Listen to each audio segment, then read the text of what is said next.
디모데후서 마지막 시간입니다. 네. 네. 자, 우리 디모데후서 4장 9절부터 22절인데요. 우리 한 절씩 교독하도록 하겠습니다. 너는 어서 속히 내게로 오라.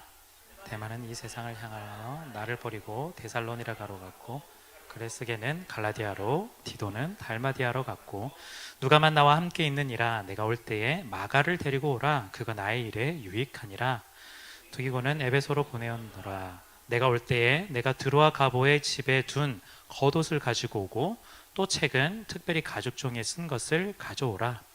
고리 세공업자 알렉산더가 내게 해를 많이 입혔음에 주께서 그 행한 대로 그에게 갚으시리니 너도 그를 주의하라. 그가 우리 말을 심히 대적하였느니라. 내가 처음 변명할 때에 나와 함께한 자가 하나도 없고 다 나를 버렸으나 그들에게 허물을 돌리지 않기를 원하노라. 주께서 내 곁에 서서 나에게 힘을 주심은 나로 말미암아 선포된 말씀이 온전히 전파되어 모든 이방인이 듣게 하려 하심이니 내가 사자 입에서 건짐을 받았느니라. 주께서 나를 모든 악한 일에서 건져내시고 또 그의 천국에 들어가도록 구원하시리니 그에게 영광이 세세 무궁토록 있을지어다. 아멘. 브리스가와 아굴라와 및 오네시보로의 집에 문안하라. 에라스도는 고린도에 머물러 있고 드로비보는 병들어서 밀레도에 두었으니 너는 겨울 전에 어서 오라. 으블로와 부데와 리노와 글라우디아와 모든 형제가 다 내게 문안하느니라. 나는 주께서 내 심령에 함께 계시기를 바라노니 은혜가 너희와 함께 있을지어다. 아멘. 네, 우리 지금까지요 바울은 지도자로서 혹은 목회의 선배로서 또는 경험자로서 우리 디모데에게 강하게 좀 권면을 했고요. 또 한때로는 명령도 해왔습니다. 왜냐하면 쉽지 않기 때문이죠. 그래서 가볍게 할 수가 없었고요. 그래서 강하게 얘기할 수밖에 없었습니다. 자, 그런데 이제 오늘 디모데후서 마지막 부분은 어쩌면 그 앞까지 강하게 이야기한 것과 너무 반대로 너무 개인적인 이야기로 가득 채워져 있어요. 어떤 이야기일까? 보니까 대만은 나를 배신하고 갔다, 이런 이야기. 그리고 다른 사람들도 여러 가지 사정으로 인해서 지금 여기에 있지 않고 누가만 나와 함께 있다. 그래서 디모데, 네가 어서 겨울이 오기 전에 왔으면 좋겠는데 올 때 그냥 오지 말고 겉옷도 가지고 오고, 가죽종이에 쓴 책, 어쩌면 아마 성경책인 걸로 추측이 되는데요. 이걸 가지고 왔으면 좋겠다. 그리고 오는 길에 또 기회가 된다면 마가까지 데리고 왔으면 더 좋겠다, 이런 이야기. 그리고 중간에 어쩌면 맥락이 좀 맞지는 않을 수도 있겠지만 뜬금없이 구리 세공업자였는데요, 알렉산더라는 사람인데 이 사람 조심해라. 그리고 이 사람 하나님께서 심판하실 거다, 뭐 이런 이야기 또 등장하고요. 또 뭐 여러 가지 자기가 재판장에서 신문을 받을 때 주위에 아무도 없었다, 이런 어쩌면 하소연에 가까운 이야기까지 개인적인 이야기로 오늘 가득 차 있습니다. 자, 그렇다면 우리가 또 이런 질문들을 던져볼 수 있겠죠. 이런 개인적인 이야기, 어쩌면 목회적이고 공적인 서신이 아니라 개인적인 이야기를 이렇게 하는데 오늘날 우리와 무슨 관계가 있을까라는, 나와 무슨 관계가 있을까라는 질문을 던져볼 수 있을 것 같아요. 자, 그런데요, 사실은 바울의 사정이 그리고 상황이 우리와 다를 게 별로 없고요. 또한 우리도 바울이 걸어간 길들, 좀 스타일과 방식이 조금 다를 뿐이지만 결국엔 그리스도인으로서 바울이 걸어간 길을 걸어가고 있다라면 바울이 지금 말하고 했던 이야기들을 조금은 이해해 볼 수 있을 것 같고, 또한 그것이 또한 성경에 그대로 남아가지고 우리 가운데 여전히 남아있다면 하나님께서 이 사소한 이야기, 사적인 이야기를 통해서도 우리에게 주시는 것이 분명히 있을 거라 생각합니다. 그래서 우리 그 부분을 조금 오늘을 좀 보려고 해요. 먼저는요, 바울이 오늘 본문에서 말하고 있는 내용 첫 번째는 뭐냐면 외로움을 느끼고 있다라는 걸 지금 이야기를 해요. 특히 함께하는 사람이 없다, 그래서 외로움을 느끼고 있고 슬픔을 느끼고 있다라는 걸 이야기를 합니다. 9절에서 16절까지 이야기가 그 이야기인데요. 네, 거의 오늘 본문의 대부분인데요. 내용을 보면 데마가 이 세상을 사랑해서 바울을 버리고 데살로니가로 갔다라고 되어 있는데요. 우리가 배경을 조금 알면 좀 도움이 될 것 같아요. 데마는요, 그냥 바울하고 잠깐 있었던 사람이 아니라 오랜 기간 동안 동역하던 동역자였어요. 네, 오랜 기간 동안 같이 바울과 함께 선교도 나가고 복음을 전하고 심지어 지금 감옥에 갇힌 게 첫 번째가 아니고 두 번째인데, 첫 번째 감옥에 갇힐 때 같이 있기도 했었어요. 굉장히 힘든 고통도 동일하게 느꼈던 사람이 사실은 데마였는데요. 그런데 이 데마가 바울을 버리고 갔다, 세상을 향해서 갔다라고 이야기를 하고 있어요. 골로새서와 빌레몬서는요, 바울이 감옥에서 썼던 편지인데, 거기에 보면은 데마가, 누가와 데마가 바울과 같이 있었다. 그리고 바울이 어려울 때 마가, 아리스타고, 누가, 데마가 계속해서 그들과 바울과 함께 같이 있었다라고 증언하면서, 사실은 그때까지만 해도 굉장히 단단한 믿음을 가지고 또한 어떤 어려움과 고난을 당해서라도 이 복음을 전하겠다라는 자세를 이 첫 번째 감옥까지는 좀 보여진 것 같아요. 그런데 세상을 향해서 떠났다라고 되어 있죠. 이유를 보니까 세상을 사랑했다라고 되어 있습니다. 어떤 말일까 좀 고민을 해보니까, 물론 복음을 인한 고난을 받지 않은 게 아니에요. 고난을 받았는데 이제는 좀 뭐라고 해야 될까요? 좀 지겨워졌다 해야 될까요? 앞이 보이지 않고 변화도 별로 없고 어차피 복음을 전하면 달라질 것 없는 것 같은 그런 느낌. 그렇다고 사람들이 이 복음을 듣고 완전하게 또한 완벽하게 빠른 시일 내에 다 변하느냐, 그런 것도 아닌 것 같아요.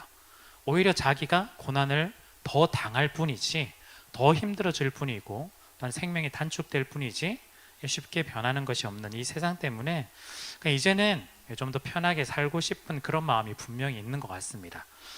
그래서 개인적인 생각에는 이 테마를 너무 비난할 수 없는 것 같아요. 그동안 너무 고생했던 것들, 그것 때문에 이제 가게 되는 것 같은데요.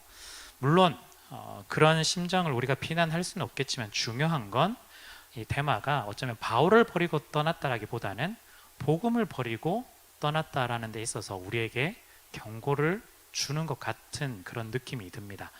우리가 세상을 살다 보면요, 또한 우리가 복음의 삶을 살아가야 된다고 우리 디모데후서를 통해서 계속해서 확인을 했는데, 고난도 있고 어려움도 있을 때 사실은 이렇게 굳이 힘들게 교회 다닐 필요가 있을까? 예수 믿을 필요가 있을까 하는 질문을 우리가 던지게 되잖아요. 그럴 때 결국에는 우리가 좀 더 편한 것을 선택한다고 했을 때, 알고 보면 편한 것을 선택하는 것이 지금의 눈앞에 있는 그런 모습일지도 모르겠지만, 결국 영혼에 관련된 것들은 다 버리고 예수를 버리고 복음을 버리고 그걸 선택한다는 것과 동일한 거거든요. 여러분들이 이런 케이스를 어쩌면 영화나 드라마에서도 충분히 많이 좀 그런 걸 보시지 않았을까 싶어요. 특히 어떤 사명감으로 일하는 직업들이 나오는 그런 영화들 있잖아요. 예를 들어서 어떤 경찰이었는데 처음엔 사명감으로 일했지만 보수도 그렇게 많은 것도 아니고, 특히 형사들은 영화에 나오는 장면들을 보면 그 목숨을 걸어서 지금 범죄자들을 잡는데, 그렇다고 잡는다고 해서 딱히 뭔가 변화되고 있는 것도 아닌 것 같고, 그냥 사명감 때문에 열심히 하고는 있지만 어떤 유혹이 왔을 때, 그럼 어떤 돈이라든지 명예라든지 여러 가지 왔을 때 넘어가 버리는 그런 장면들을 우리가 좀 볼 수 있었던 것 같아요. 하다못해 올 초였나요? 범죄도시 같은 그런 영화들 보면 그런 경찰의 사명감이 변질되는 그런 모습 볼 수 있잖아요. 사실은 우리가 막 비난할 수는 없죠. 그렇지만 중요한 건 그들이 사명감을 버린 것처럼 오늘 데마도 자신의 사명, 특히 생명, 복음, 예수를 버렸다라는 게 굉장히 중요한 포인트인 것 같아요. 바울에게 있어서 왜 외로움을 느꼈던 건 이 데마뿐만 아니라 다른 포인트도 좀 있었습니다. 그레스게, 디도, 두기고 이런 사람들이 있었는데요. 이런 사람들은 바울을 버리고 떠난 것이 아니라 자기의 사역 때문에 이 길을 떠날 수밖에 없던 사람들이었어요. 지역에 따라서 선교를 했던 거죠. 그레스게가 갈라디아로 갔다라고 되어 있는데요. 이 갈라디아는 성경에서 좀 자주 나오던 소아시아의 갈라디아가 아니라 사실은 이제 갈리아예요. 프랑스입니다. 네, 갈리아 지방. 예전에는 프랑스를 갈리아라고 불렀거든요. 그래서 그쪽으로 선교를 향해서 떠났다, 이런 이야기. 그리고 달마디아를 향해서 갔다라고 하는 이야기는 지금의 약간 크로아티아, 몬테네그로, 그리스 위쪽 지역, 그쪽을 향해서 선교를 떠났다, 이런 겁니다. 물론 배신을 하고 떠난 사람도 있고 선교 때문에 복음을 전하기 위해서 떠난 사람들도 있지만, 지금 바울이 감옥에 갇히고 이런 상황에서 자신을 살펴보니까 생각보다 사람들이 떠나고 니까 너무너무 외로운 거예요. 너무너무 외롭고 힘들었던 겁니다. 심지어는 어떤 일이 있었냐면 16절에 이런 이야기가 있는데요. 내가 처음 변명할 때에 나와 함께한 자가 하나도 없고 다 나를 버렸다라고 되어 있어요. 이게 변명이 어떤 거냐면요, 재판을 받는 거예요. 그래서 재판을 받는데 사실은 첫 번째 감옥에 있었을 때 그 재판에서는요, 많은 사람들이 함께 했었는데 지금 이 순간만큼은 어떻게 하다 보니 아무도 없다라고 지금 이야기를 하는 거죠. 어떤 재판정에서 자기를 변호하는 데 있어서 주변에 도움을 주는 사람이 아무도 없었던 거예요. 결론적으로는 주변에 사람이 아무도 없었던 겁니다. 그래서 저는 또 한편으로는 좀 다른 생각을 한번 해봤어요. 어떤 생각을 해봤냐, 이게 다 바울 성격 때문인 건 아닐까. 너무 괴팍해서 결국엔 다 버리고 떠나, 그래 이제 대마가 다 이해가 돼, 이런 마음이 혹시 들게 만드는 건 아닐까라는 생각을 좀 해봤는데요. 오늘 본문에서 사실은 좀 그게 아니라는 게 좀 힌트가 좀 있습니다. 어떤 거냐면요, 11절에 보면 누가만 나와 함께 있느니라, 내가 올 때에 마가를 데리고 오라, 그와 나의 일에 유익하니라. 학계에 따르면 기본적으로 일단 바울은 좀 다혈질이었던 건 맞아요. 네, 어떤 성향이 있었던 건 맞지만 그렇다고 해서 어떤 이 다혈질 때문에 모든 사역까지 엉망으로 만들었던 그런 스타일은 전혀 아니었던 것 같습니다. 방금 읽어봤을 때 지금 누가와 함께 있고 마가를 데리고 오라고 하는데, 옛날에 마가와 트러블이 있었어요. 사도행전 15장에 가면요, 바울이요, 이 성교의 방식 때문에 마가와 크게 한번 싸웠습니다. 마가의 태도에 굉장히 불만을 가졌고요, 제대로 어쩌면 성실하게 하지 않는다, 어쩌면 집중해서 하지 않는다, 마음을 다해 하지 않는다는 것에 대해서 아마 바울이 굉장히 큰 화를 냈던 것 같고, 그래서 이 마가를 데리고 갈 수 없다라고 판단이 했기 때문에 이 바나바, 실바 이런 사람들과 어느 정도 헤어지게 되는 계기도 발생을 했던 거죠. 그래서 많이 싸웠습니다, 크게. 어쩌면 선교 초기였기 때문에 더 그랬던 것 같은데요. 그래서 여기까지만 보면 그래, 역시 바울은 성격에 문제가 있어, 그래서 사람들이 다 떠나가겠지, 외로운 건 당연한 거야 라고 말할 수 있겠지만, 사실은 뒷부분으로 가면 갈수록 나이가 들고 또한 시간이 지날수록 이 마가 함께 했던 모든 것들을 다 깨끗하게 정리하면서 서로 화해하고 서로 사역을 위해서 힘을 보태는 장면들이 조금씩 계속해서 등장을 하고 있어요. 어느 정도였냐면요, 심지어 마가와 바울이 같이 감옥에 갇히기도 했어요, 후에. 네, 서로가 힘을 합했던 거죠. 하나님 나라를 위해서 서로의 성향은 다를지 몰라도, 방식은 다를지 몰라도 이 자기의 성향 때문에, 자존심 때문에 하나님 나라의 복음을 전하는 것은 막을 수가 없다. 그래서 오히려 다 내려놓고 화해하면서 이 문제들을 극복해 나갔던 것이 바울이었고 또한 마가였습니다. 그렇기 때문에 바울은요, 지금 마지막 타임 때 어쩌면 자기랑 트러블이 있었던 사람을 초청한다는 게 사실은 쉬운 문제는 아니었을 거예요. 그렇지만 이 문제를 해결했기 때문에 마가를 지금 초대하는 겁니다. 지금 자기가 외롭고 어쩌면 마지막이라는 걸 어느 정도 알고 있었기 때문에 마지막까지 가장 필요한 사람이 마가다라고 판단을 해서 마가보고 뭐라고 했냐면, 그가 나의 일에 유익할 거라고 데리고 와달라고 지금 요청을 하는 거죠, 디모데에게. 여기서 나의 일에 유익하다 이 말은요, 그냥 단순한 도움이 아니라 이제 바울은 내가 모든 일이 끝나고 이제 죽을 때가 다 되었는데 그때 이후에 이 일들을 마무리하고 이 일들을 이어나갈 사람이 마가다라고 어느 정도 단정지어서 지금 이야기를 하고 있다라는 거예요. 그래서요, 성경을 지은 연대가 있는데, 예수님이 오셨을 때 마태, 마가, 누가, 요한이 그때부터 성경을 쓰지 않았어요. 사실은 그 사람들은 쓸 생각이 전혀 없었어요. 예수님이 승천하신 이후 한참 지나서, 그래서 60년 이후, 예수님은 흔히 말해서 30에서 33년이라고 하는데 60년대 이후에 드디어 작성을 하기 시작해요. 그런데 가장 먼저 지은 사람으로 추측되는 사람이 마가거든요. 마태, 마가, 누가, 요한이라서 마태부터 썼다는 이야기가 아니고 마가부터 이렇게 쓰게 됐습니다. 그래서 어쩌면 마가복음의 분량이 제일 작아요. 제일 작아요. 그래서 다른 마태나 누가나 요한이 그 부분을 좀 참조하기도 하고, 그래서 자기의 독자적인 것들이 더 들어가기도 하고 그렇습니다. 그래서 어쨌든 마가가 쓰기 시작해요. 왜냐하면 바울의 영향을 받아서 바울이 권했기 때문이겠죠. 예수 그리스도의 복음을 전하는 데 있어서 직접 예수 그리스도를 본 사람이 넌데 그걸 이야기를 써야 되지 않겠냐.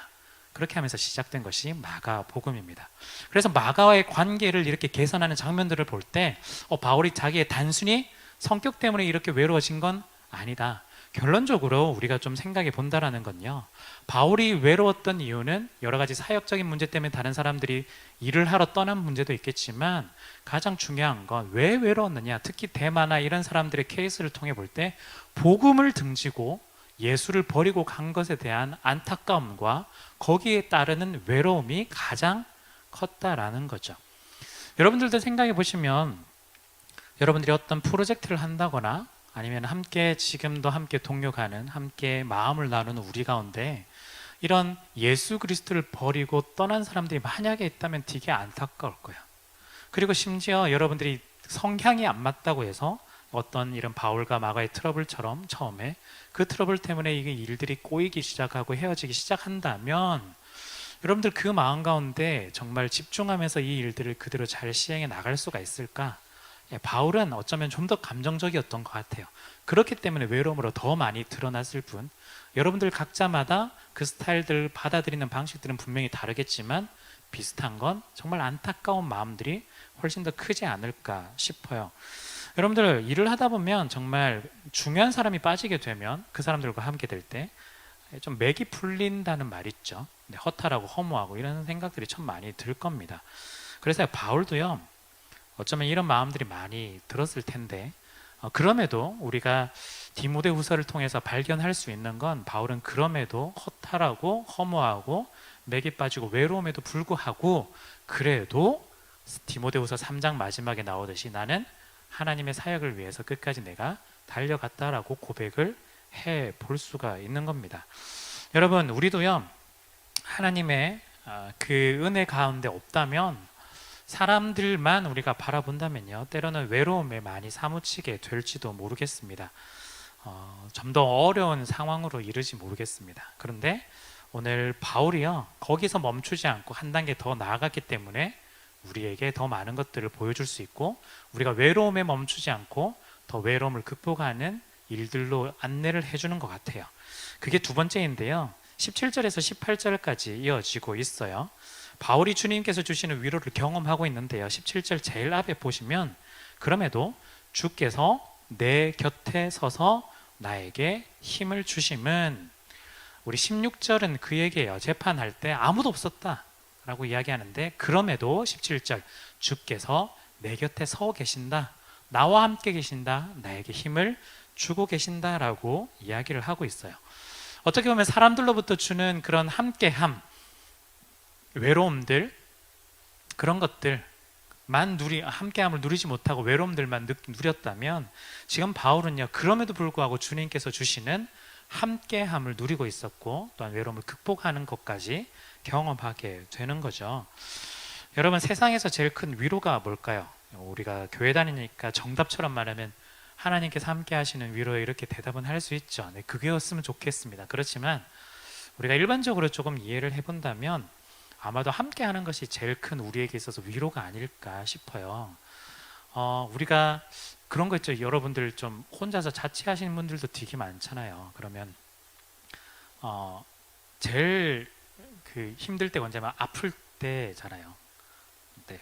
이제는 밥 혼자 먹을 수 있잖아요. 어느 정도는. 네. 이제 어느 정도 익숙해지면 밥은 혼자 먹을 수 있는데 아플 때 진짜 좀 그래요. 네. 물론 알아서 약 먹고 알아서 병원 가고 하는 건 할 수 있는데 옆에 사람이 도움은 안 되더라도 같이 있어 준다면 뭔가 좀 힘이 될 것 같은데 그 있어주는 존재 자체가 없다면 굉장히 좀 힘들어요. 그게 아플 때 더 많이 느끼게 되죠.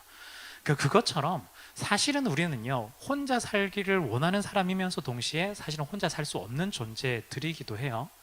오늘날은 우리가 1인 가구, 뭐 본인이 원하든 원치 않든 그렇게 되는 경우도 많고, 그걸 좀 넘어서면 좀 자신도 컨트롤할 수 없는 약간 은둔형 외톨이, 뭐 일본어로 말하면 히키코모리 같은 그런 단계로 가면 나는 그냥 혼자 있는 게 훨씬 더 편해라고 말은 하지만 사실은 그 사람이 사람을 경험하지 못하고 함께하지 못해서 그런 결과물이 나오게 되는 거거든요. 우리가 함께 한다는 것이 사실은 가장 큰 위로다라는 거예요.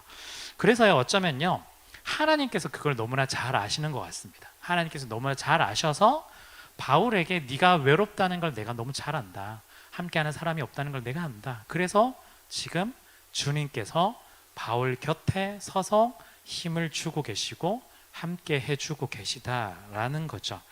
그래서 하나님께서는요, 성경에 보면요, 항상 이런 말씀들을 해요. 자주 내가 너와 함께 하겠다, 이 이야기를 굉장히 자주 합니다. 누구보다도 함께 한다는 걸 너무나 잘 아시는 분이고, 함께하는 사람들이 없을 때 힘들다라는 걸 잘 아시는 분이 하나님이라서 그 이야기를 계속해서 하시는 것 같아요. 그래서 제가 찬찬히 어느 정도 간단하게 몇 사람 정도 좀 생각을 해봤는데요.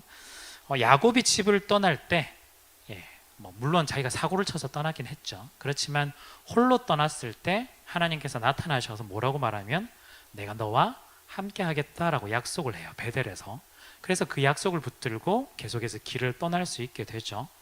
그리고 야곱의 아들 중에 요셉이 있었죠. 요셉이 형님들한테 팔려가지고 결국엔 이집트로 가게 되는데요. 이집트에 가서 홀로 있을 때 거기서 하나님께서 어떻게 하셨을까요? 요셉과 함께 하셔서 형통했다라고 이야기를 해요. 그냥 형통한 게 아니라 성경을 잘 보시면 함께 하고 있다는 말이 자주 반복이 돼요. 요셉과 함께 하고 있다. 그리고 또 모세는 어땠을까요? 모세가요, 광야에서 출애굽을 위해서 이집트로 들어갈 때 저 아무것도 못해요, 계속해서 막 불평불만, 그런 하소연들을 계속해서 하는데 하나님께서 그때 모세에게도 뭐라면 내가 너와 함께 하겠다, 두려워하지 말라고 이야기를 해요. 그리고 제일 대표적인 사람이 여호수아겠죠. 여호수아가 가나안 땅에 들어가게 될 때 전쟁도 해야 되고요, 이 백성들을 데리고 들어가야 돼요. 굉장히 두렵고 외로워요. 왜냐하면 아무리 사람이 많은 것 같아 보여도 결국 리더는 자기가 결정을 해야 되고 자기가 앞서서 그걸 나아가야 되기 때문에 굉장히 외로운 거예요. 제가 전에도 잠깐 이야기를 했었는데 그 영화 중에 출애굽하는 영화 중에 뭐죠? 왕들과 신들, 리들리 스콧 감독이, 리들리 스콧 감독은 뭐 약간 기독교 스타일들은 아니겠지만 그럼에도 거기에 보면 굉장히 그 인간의 고뇌가 좀 담겨 있거든요.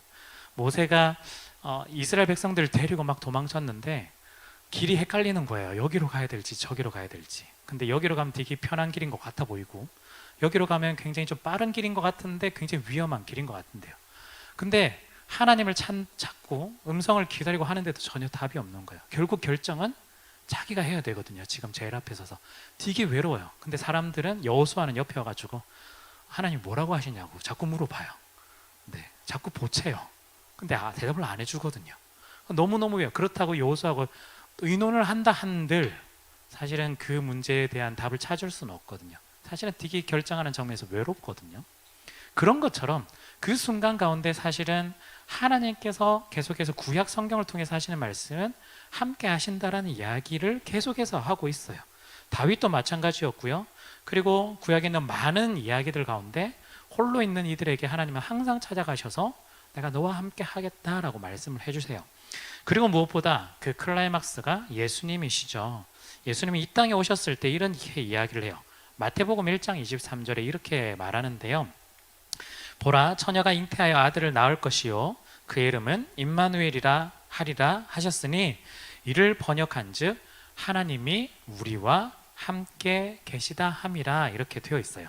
심지어 하나님의 이름을 이렇게 지으라고 해요. 그러니까 지금 아들의 이름을 지으라고 하는데 이 아들이 하나님인데 이 아들의 이름을 어떻게 짓는지 임마누엘이라고 지어라요. 그 뜻은 뭐냐면 하나님이 우리와 함께 계신다라고 하나님이 직접 이 이야기를 해주고 계시는 거예요.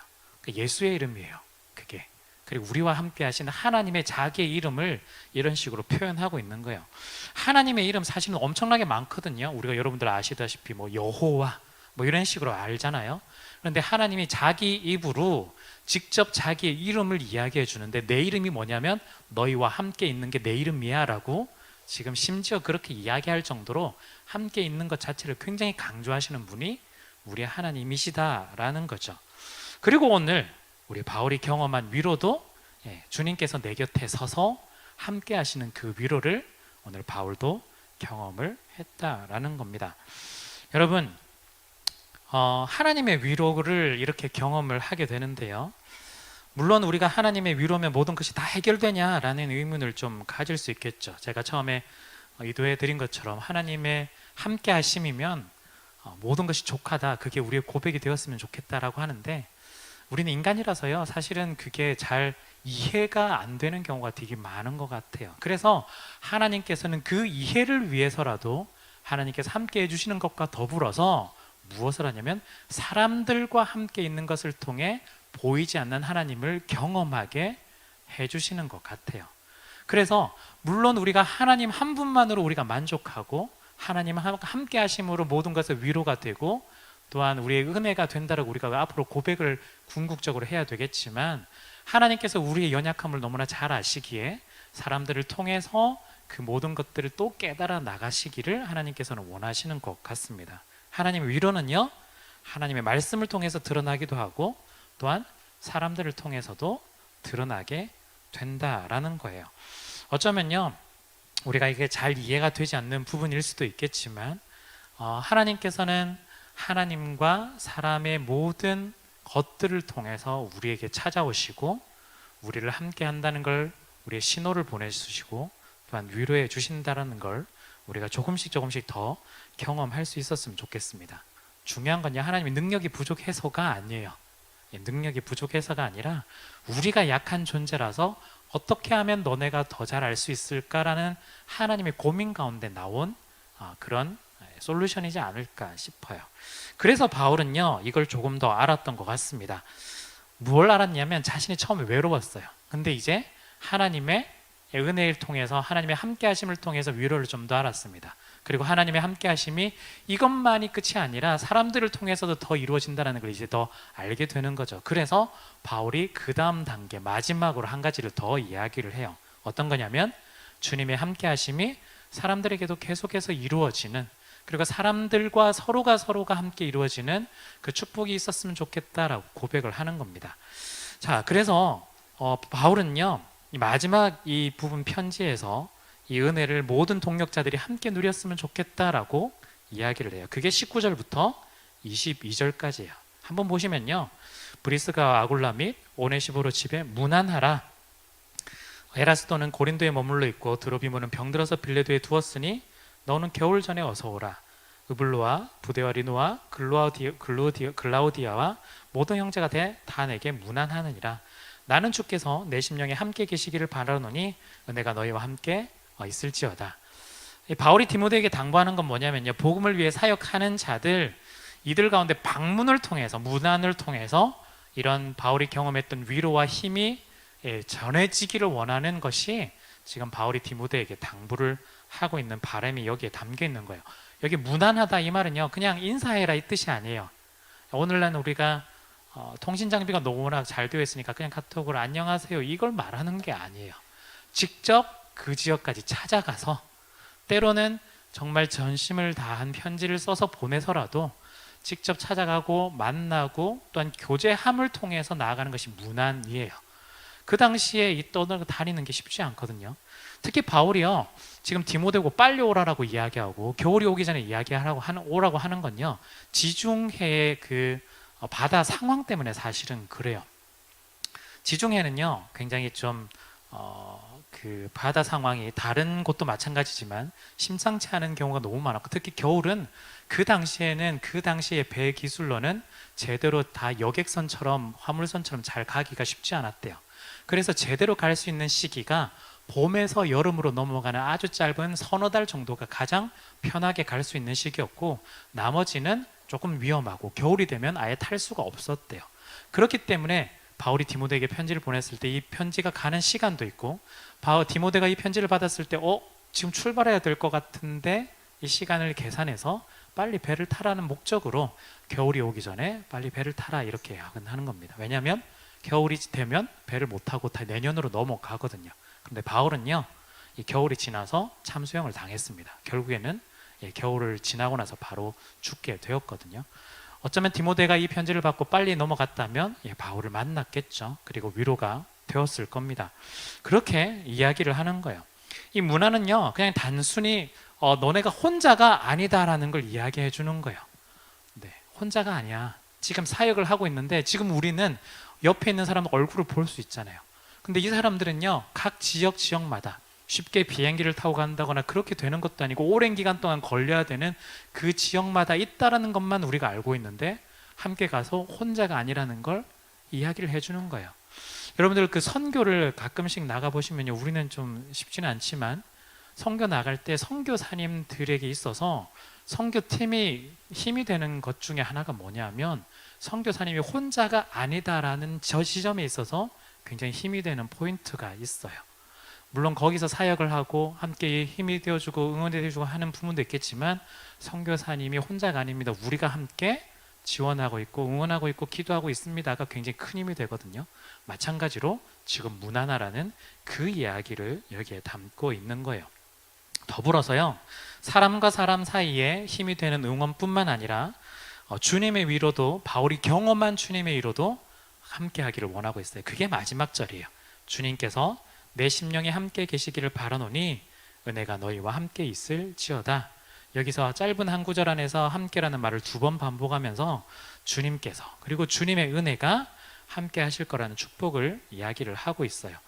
그래서 바울의 말을 살펴보면요, 그동안 사람들이 함께한 위로에도 있었지만 마지막에는 또한 주님의 위로가 자신을 감싸고 있었다는 걸 알게 되고, 그것이 자기만 누리는 것이 아니라 다른 사람들도 사람들이 함께함과 위로들, 또한 주님이 함께함과 하는 위로들이 계속해서 있었으면 좋겠다는 바람으로 마지막 디모데후서를 마무리하고 있습니다. 여러분, 그렇다면요, 오늘 이 이야기를 우리 가운데 어떻게 좀 적용을 하면 참 좋을까요? 먼저 첫 번째는요, 우리 모두가 주님의 함께 하심을 구하는 사람들이 되었으면 좋겠습니다. 주님의 함께 하심을 구하는 사람들요.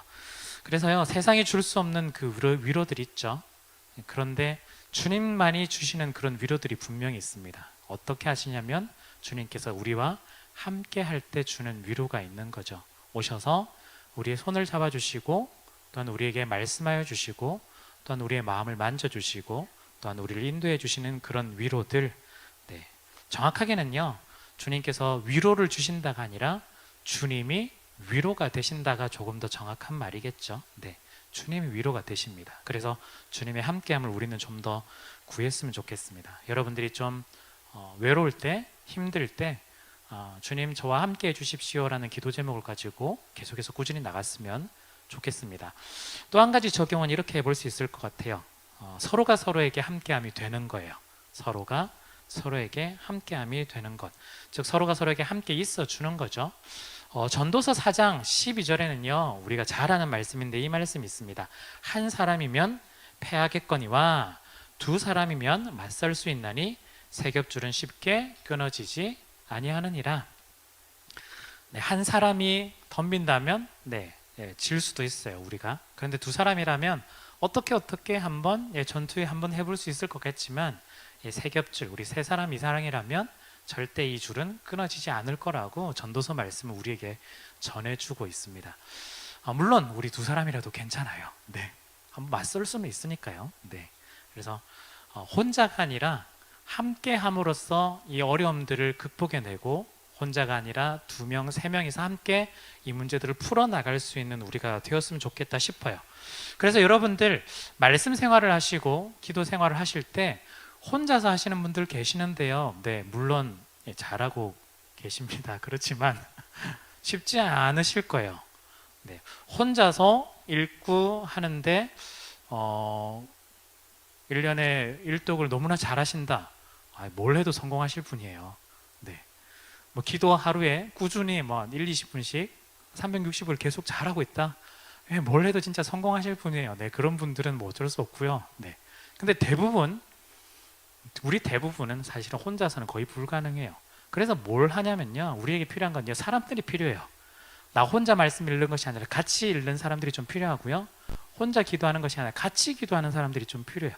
그래서 옆에 있는 지체들이 우리에게 힘이 되고 능력이 되고 위로가 되는 이유는 나 혼자서는 불가능한데 2사람, 3사람 있으면 가능하게 되는 걸 우리가 경험해 보는 거거든요.